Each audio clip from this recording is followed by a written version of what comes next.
Great to have you with us. Now, members of the Palestinian Solidarity Campaign here in Ghana say they will boycott the use of Israeli and American gadgets should Donald Trump fail to rescind his decision of relocating the capital of Israel to Jerusalem. Scores of them this morning went on a peaceful march on some streets in Accra to protest the plan by the U.S. president to recognize Jerusalem as the legitimate capital of Israel. MFA Joadosi spoke to some of them, and these are their leaders. They are demonstrating, first of all, in solidarity with the people of Palestine who have been under slavery and the apartheid system for such a long time. We are expressing our unhappiness, our disquiet and displeasure about Donald Trump's recognition of Jerusalem as the capital of Israel. And we are of the view that a two-state solution is the way forward. What Donald Trump has done clearly would not bring about peace in Palestine, let alone the entire globe. And I've heard people say that, well, you are in Ghana, what has it got to do with Ghana? We forget that when there's an escalation of violence, the effects can affect us in terms of prices of petroleum products. Now, what we're going to do after this demonstration, if the situation doesn't improve, would be to boycott. As a matter of fact, I have already started. I used to have an American car. I no longer use American vehicles. I haven't been to the States in probably about 2 years now, and I'm encouraging all Ghanaians to begin the boycotts, because when the US of A is unhappy with any particular country, they impose sanctions. This is our way of imposing sanctions. This is our way of expressing our unhappiness. This is our way of showing that we can't sit back and watch the things that are happening against innocent Palestinians to happen. So every Ghanaian is encouraged, any product that is from Israel, if you can, try as best as possible to boycott it as a way of expressing yourself. So therefore, we are neutral, we aren't picking sides, but I believe in the whole of this, the oppressed party is the Palestinian side. That is why we believe that the United States of America, as a unipolar world superpower, should use its bully pulpit well, rather than declaring unilaterally that it is on the part of Israel. We are not anti-Semitic. Nobody is against Jews. Nobody is against Israel. For us, this even is not a religious thing. It borders on human rights. That has to end. The rambling of warplanes and the bombardments that prevent children from going to school, all of those should end. So therefore, we call on the people of conscience to bring to bear the needed diplomatic pressure on Donald Trump to rescind his decision to move the U.S. embassy from Tel Aviv to Jerusalem, because declaring Jerusalem the capital of Israel will only exacerbate an already deplorable security condition in the region, and it could have overarching impact on world stability. That was Irvad Ibrahim, security analyst. Earlier you heard Ras Mubarak, member of parliament for Kumbungu. Now, the multimedia group is once again sweeping awards for exceptional journalism, as 4 of my colleagues are being honored today as the 22nd edition of the Ghana Journalists Association Awards. Multiple local and international award winner Seth Kwame Boateng and Joy News' Latif Idris are among those to be awarded. The rest include photojournalists with myjoyonline.com, David Ando, and Benedict Owusu of Joy Sports. The event is happening live this morning at State House here in Accra. Let us join at the ceremony. Elections among saints induce their own tensions. How much more about voters like us? But never again should the high voter tension and lion-like savagery characterize GJ elections. Even though the September election belongs to history, we still stand condemned as crimes of shame. President of the Ghana Journalists Association, Roland Afelmoni, delivering his remarks. They will take you back to that ceremony before the bulletin is over. Now, scores of Liberians who arrived in Ghana as refugees have pitched camp at the cantonment police station, saying they are no longer interested in living in Ghana and would want to be resettled in the United States or the UK. They say indigents near the Budumburam refugee camp in the central region have taken over land allocated to them. Having lived without food and shelter for days, the aggrieved Liberians say they will only return to the camp if the police and the Ghana Refugee Board can guarantee their safety. Ifwa Evans Chinwe brings us a report. Liberians who have lived on this compound for days say they are being treated unfairly and will no longer accept any offer from government or the Ghana Refugees Board.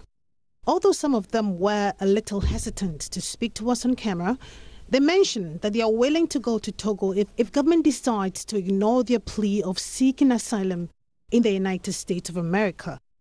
Their leader, Samuel Clement, says they're tired of all the lies being told about how they are selling land at the Budumburum camp. He says all they need now is a place to lay their heads, or else they will not leave. When I'm in power, how can you get a job? How can they say we are not refugees? I have a document that will disprove that claim that we are no more refugees. This is a document that states that we are still refugees. We are here like 1,220 Liberians who are refugees. 1,200 of us who are still refugees. We chose exemption. By implication, by the Geneva Convention, we do to have resettlement. Because that is our choice. Because we are not getting any benefit from the United Nations, not the Ghana Refugee Board. They're giving benefit to those who return back to Liberia, and they even give benefit to those who decide to stay here. The United Nations, Ghana Refugee Board never gave you any assistance. So how can you have me here, profile me throughout the years, and reduce me to a lot of appeal processes to the Interior Ministry, which I did per your law? I should appeal.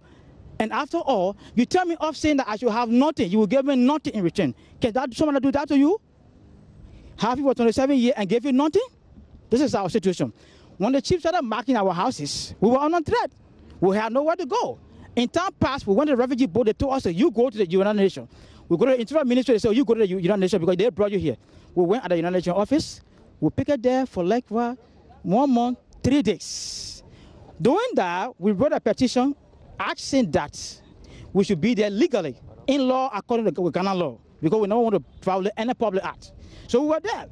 One afternoon, a group of armed men came there with police cars, picked her up, asked her to leave, marched behind her, paraded out on the public streets with guns behind our backs, from there to the Metro TV, up to here, the cantonment station. This is it. We told him that if you are taking her back in the camp, you should assure us. If anything, are you willing to go back to the camp? We are not willing. We don't want to go back on the camp. If you're youth force, we are waiting for you to come. Where do you want to go to now? We are here. We will be here.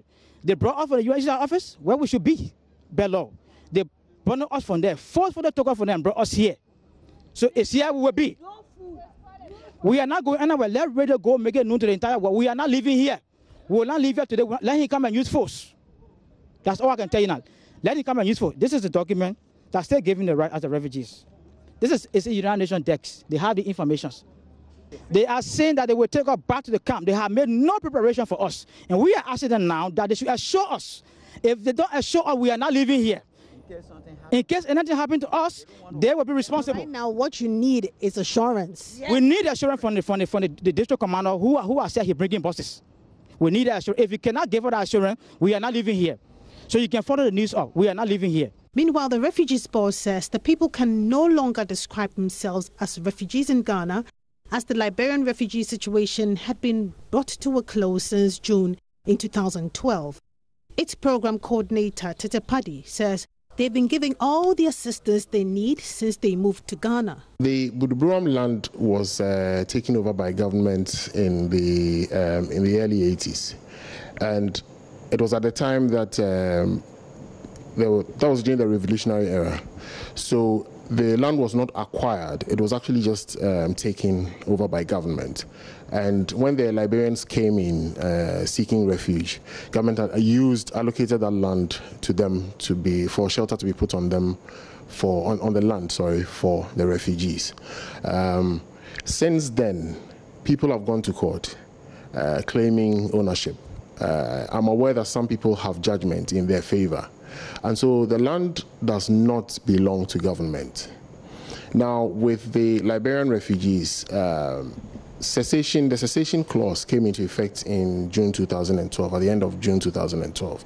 And that meant that they ceased to be refugees. Now, for majority of the people there, the Liberians who are there, they are not refugees. Their refugee status has ended. And Ghana Refugee Board made it very clear to them in 2012 that once they are not refugees, they will not be expected, they will not have any rights to stay in Budumburum. The case has been that nobody has asked them to leave, and so they're still there. But I can assure you that they have been aware that since 30th June 2012, they were not expected to be there unless they had been exempted from the cessation clause. Now moving on, the atomic gas explosion left industrial deaths, destruction and permanent scars on its victims. One of them is 31-year-old Ibn Tete, whose back is covered with an infected sore. A thick yellowish liquid continues to drip from the wounds on his leg. The SHS dropout, who was unable to sleep on his back, says he fled the 37 military hospital where he was receiving treatment because he was not getting the best of healthcare, as government had initially promised the victims. Maxwell Agbagba has been speaking to Abraham and reports.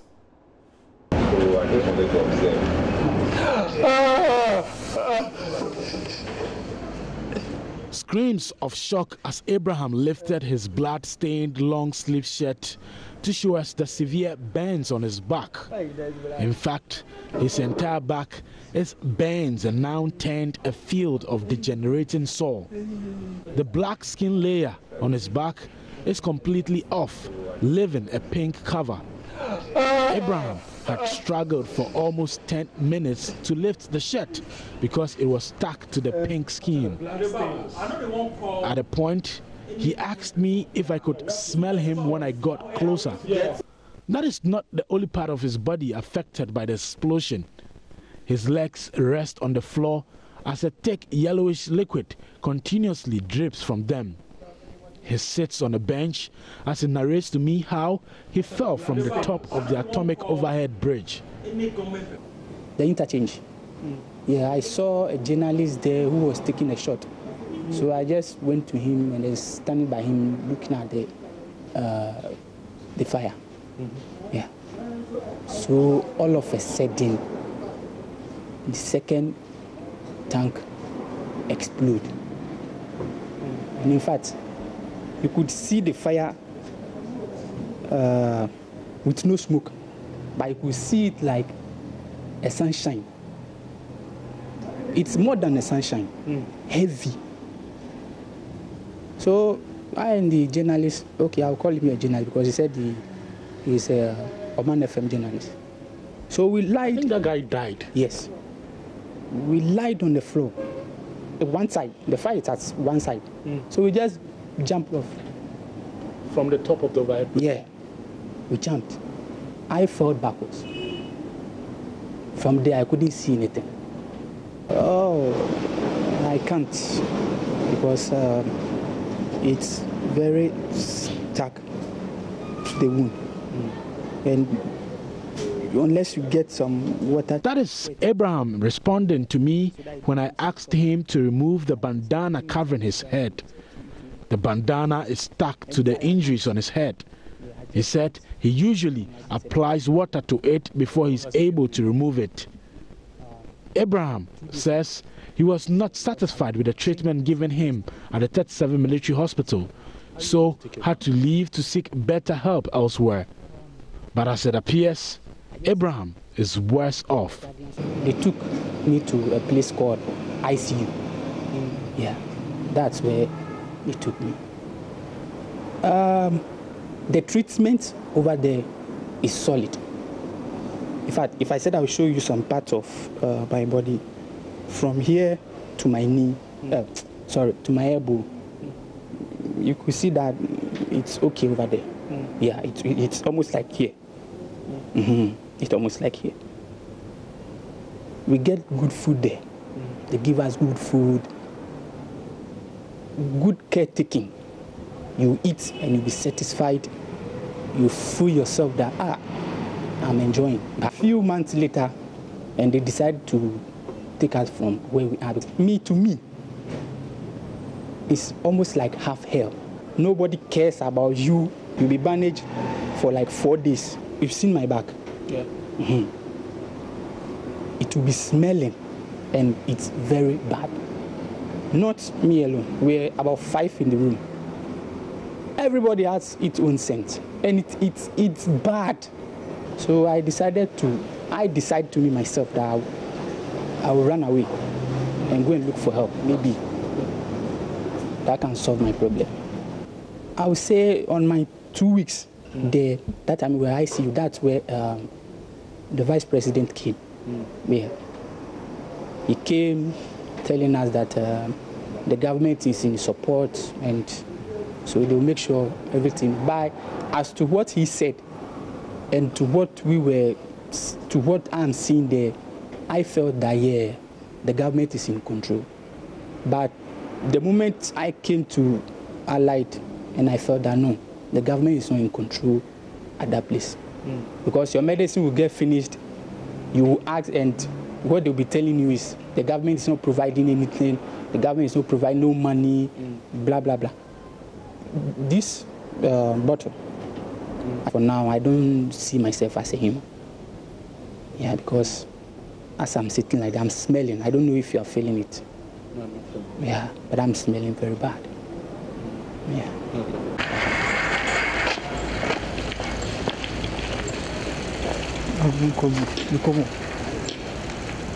After the explosion at the atomic junction, Tete and his friends were evacuated from that area where they previously lived. Well, after he left the 37 Military Hospital a week ago, this is where he stays now, in this uncompleted structure owned by the State Housing Company Limited.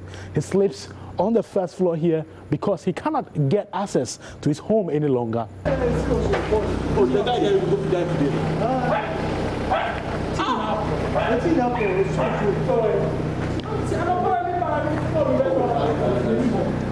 think there's a cardboard. Oh.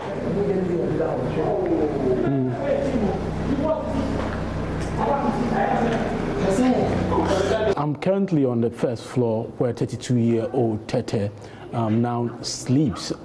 These are the cardboards that he usually lays his head on, the hard concrete floor. You can still see the bread here, and then some a mosquito coil also, and then another cardboard, and then a soap that he talked to me about earlier that he uses to take his shower. The life of the 31-year-old is now on the brink. He is not and may never be the same after this experience, he says. Maxwell Agbagba, Joy News. Apologies there for showing you some disturbing pictures. But you're still watching Joy News today. I am Daniel Daze. So far, some of the stories we brought you include some Ghanaians resident in Ghana who are protesting the recognition of Jerusalem as the capital of Israel by U.S. President Donald Trump. They are saying that they will boycott the products of America and Israel if this continues.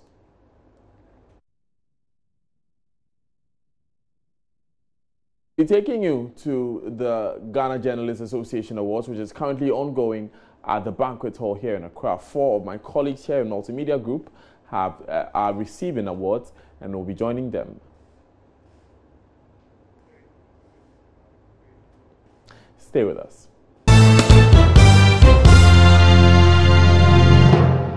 Thanks for staying with us. Now, the tension brought on by the 2016 general election around this time, according to some families here in Accra, prevented them from celebrating Christmas as they had planned.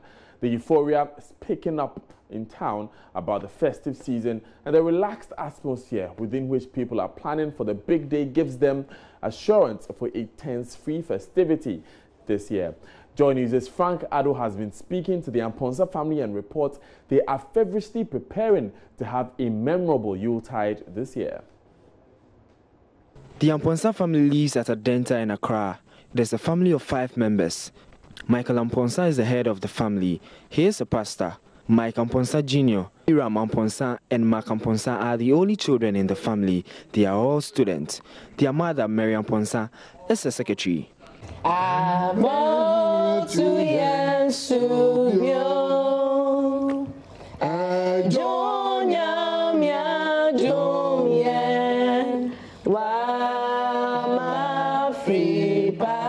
In 2016, around the same time, this family tells me they could not gather to sing or implement their plans for Christmas due to the tension that came along with the election. Well, last year was an election year, and it wasn't easy. You see, with the fear of maybe conflicts and so forth and so on. But God, by His grace, took us through, and today we are alive and we are yet to celebrate another Christmas. This year seems different since there's no election and there's no fear of violence, a situation the Aponsens tell me is very relieving to enable them celebrate the Yuletide. The family have been telling more about their plans for this year's celebration. It's been normal, just that last year was election year, as Daddy said, but this year we don't have election, so everything is moving all right. And you know, Christmas is about giving out, celebrating with families here and there, and that's what we are preparing to do. What I'm seeing forward to this Christmas, okay, is you know, organizing church programs that talks more about Christmas, because Christmas is always like going to the beach, you know, going here to celebrate with friends, going for picnic and things. Before Christmas, sometimes we go to the mall, we go to the beach and stuff. But I remember when we were young, we used to like game, we played game a lot. But now, since we are grown, we don't have time to play those things. So we just decided that this Christmas, we are not going to go out, no malls, no beaches. We just wanted to use this opportunity to, you know, to play game and then just have fun, you know, home stuff. Like many other families preparing for Christmas in 2017, the fear of traffic jam in town is a big deal during these times. So I think, yeah, the traffic will affect the celebration a bit, just a bit. You have to get everything before the time for what? Christmas. You make sure when it's time for Christmas, at least you go through all the traffic and whatever to get your things, so celebrating it will be easier. The Amponsers therefore hope to do all they need to do before it is too late for them to have the fun they want on Christmas Day. Frank Ados reports for Joy News.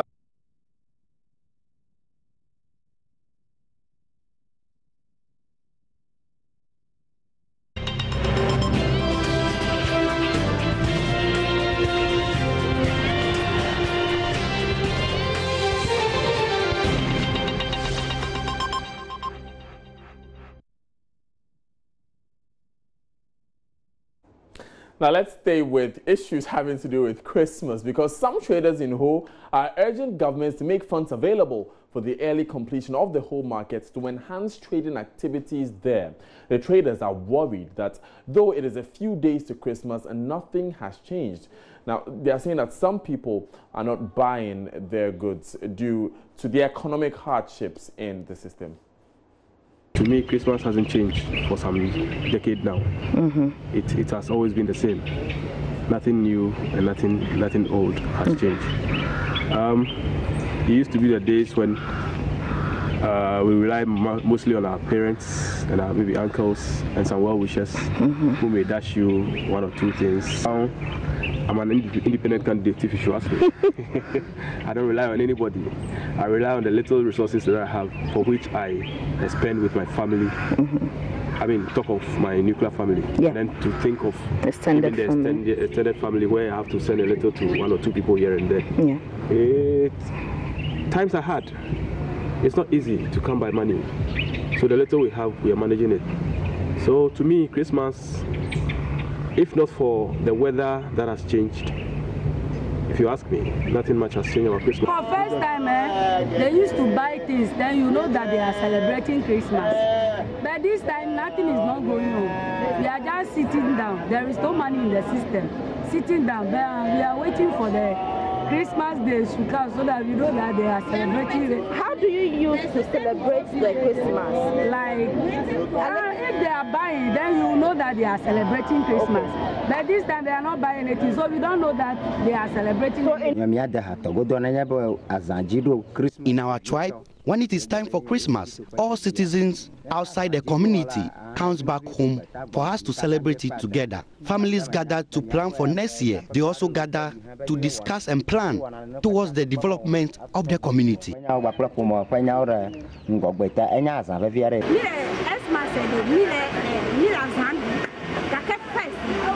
We are celebrating Christmas, all right, but there's no money in the system and patronage of goods is very low. Customers have to buy from us so that we can also get money to take care of our parents and other people that look up to us. I have been here since morning till afternoon, but I haven't made any sale.